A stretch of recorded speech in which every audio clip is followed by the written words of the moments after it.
रूस यूक्रेन की जंग में अब सिर्फ अनुमान के आधार पर हालात विनाशकारी होने का दावा किया जा रहा था, लेकिन अब रणनीतिक बिसात पर सजाई गए मोहरे अनुमान को सच साबित कर रहे हैं। आपको जानकर हैरानी होगी कि रूस के बेलारूस में न्यूक्लियर हथियार तैनात करने के बाद अमेरिका ने भी न्यूक्लियर जंग की तैयारी का खुला प्रदर्शन शुरू कर दिया है और इसी प्रदर्शन के तहत B-2 बॉम्बर को स्ट्रैटेजिक लोकेशन पर तैनात किया गया है, जिसने चुनौती का मैदान न्यूक्लियर बारूद से सजा दिया है।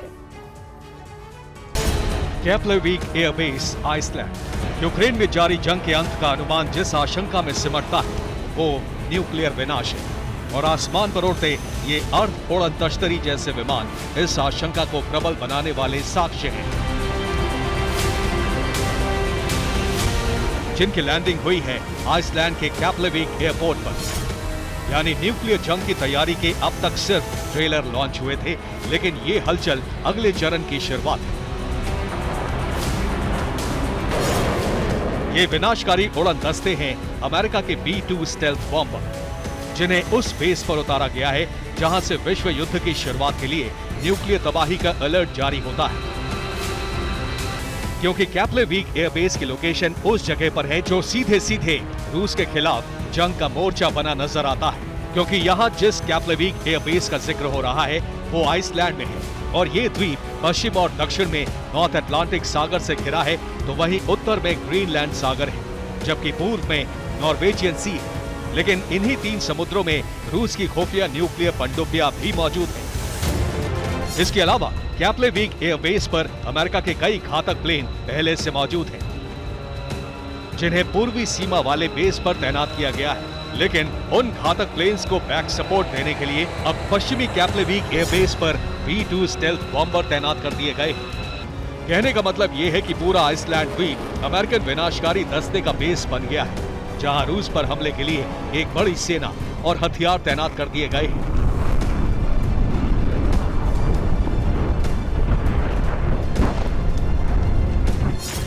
यानी रूसी सेना अगर फिनलैंड, नॉर्वे या पश्चिमी देशों पर हमले के लिए आगे बढ़ती है या फिर न्यूक्लियर हमला करती है, तो फिर American strategic nuclear bombers Iceland के कैप्लेविक एयरबेस से उड़ान भरने में जरा भी वक्त नहीं लेंगे। इसका मतलब साफ है कि न्यूक्लियर तैयारी का दौर अब बड़े पैमाने पर शुरू हो चुका है, जिसकी शुरुआत बेलारूस में तैनाती के साथ भले ही रूस ने की हो, लेकिन इसमें नेटो भी अब पीछे नहीं है। अब हो सकता है कि ये तैयारी रूस की बढ़ती आक्रामकता को देखकर ही की जा रही हो।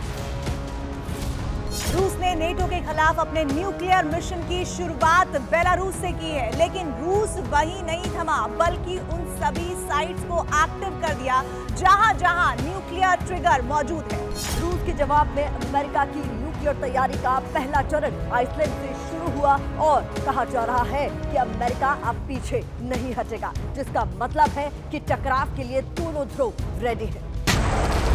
ऐसा इसलिए भी कहा जा सकता है क्योंकि पिछले कुछ दिनों में रूस ने न्यूक्लियर जंग के हिसाब से ही तैयारी की है। इसमें एक लेटेस्ट तैयारी ये है कि रूस ने अपनी यार्स इंटरकॉन्टिनेंटल बैलिस्टिक मिसाइल की जगह टोपोल इंटरकॉन्टिनेंटल बैलिस्टिक मिसाइल की तैनाती बढ़ा दी है। खबर के मुताबिक उत्तरी सीमा से रूस ने तो यार्स मिसाइल हटा ली है, इसकी जगह उत्तरी सीमा पर टोपोल मिसाइल तैनात कर दी है। दावा है कि यार्स की तैनाती रूस खुफिया बेस पर कर रहा है, जिसके टारगेट पर अमेरिका और लंबी दूरी के देश होंगे, जबकि टोपोल मिसाइल के टारगेट पर अमेरिकन बेस वाले देश हैं। ये खबर इसलिए बड़ी है क्योंकि दोनों ही मिसाइल न्यूक्लियर हथियार ढोने में सक्षम है और ये मिसाइल बहुत कम समय में अमेरिका के हर क्षेत्र को अपनी जद में ले सकती है। दावा है कि इन्हीं मिसाइलों की तैनाती ने अमेरिका के लिए न्यूक्लियर जंग का माहौल बनाया है, इसलिए अमेरिका को B-2 बॉम्बर भेजने पड़े। इसके अलावा जो कारण है वो अमेरिका के लिए सीधे सीधे न्यूक्लियर जंग की चुनौती है।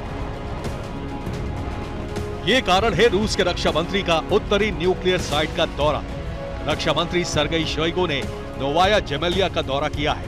उन्होंने यहाँ न्यूक्लियर हथियारों की पोजीशन की जानकारी ली है। खबर है कि न्यूक्लियर वेपन से लैस पनडुब्बियों को भी अलर्ट रखने के आदेश उन्होंने दे दिए हैं। यानी काला सागर, बैरन सागर और आर्कटिक सागर के बेस को न्यूक्लियर वॉर के लिए एक्टिव कर दिया गया है, जिसका प्रमाण रक्षा मंत्री सर्गेई शोइगु का दौरा है।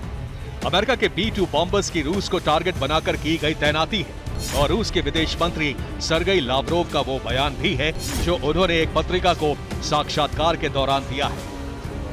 उनके मुताबिक न्यूक्लियर हथियार का होना रूस को खतरे से बचाता है। एटमी हथियार न्यूक्लियर शक्तियों से टकराव रोकते हैं। यही हथियार पश्चिम को रूस की ताकत का एहसास कराते हैं। ये याद दिलाते हैं कि रूस से टकराव जोखिम भरा हो सकता है। यानी रूस को अंतिम रूप से अपने न्यूक्लियर हथियार पर ही भरोसा है, क्योंकि हार की स्थिति में रूस इन हथियारों के इस्तेमाल से जरा भी परहेज नहीं करेगा। हलचल बता रही है कि न्यूक्लियर जंग का बिगुल बज चुका है। आर्कटिक के वॉर जोन में एक तरह से न्यूक्लियर जंग के लिए तैनाती पूरी हो चुकी है। हालांकि हमले की स्थिति अभी साफ नहीं है, लेकिन इतना तय है कि रूस बनाम अमेरिका की जंग के लिए एक ही कदम भारी पड़ने वाला है।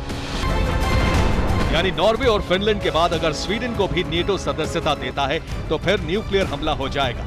और ये संकेत तैनाती के आधार पर नहीं बल्कि तैयारी के आधार पर मिल रहे हैं, क्योंकि एक तरफ रूस में न्यूक्लियर मोर्चा डायरेक्ट रक्षा मंत्री शोइगु संभाल रहे हैं, तो दूसरी तरफ अमेरिका से आइसलैंड पहुंचे बॉम्बर्स की स्क्वाड्रन का नेतृत्व खुद लेफ्टिनेंट कर्नल एंड्रयू कुसगार्ड कर रहे हैं, जो वॉर जोन के माहिर खिलाड़ी माने जाते हैं।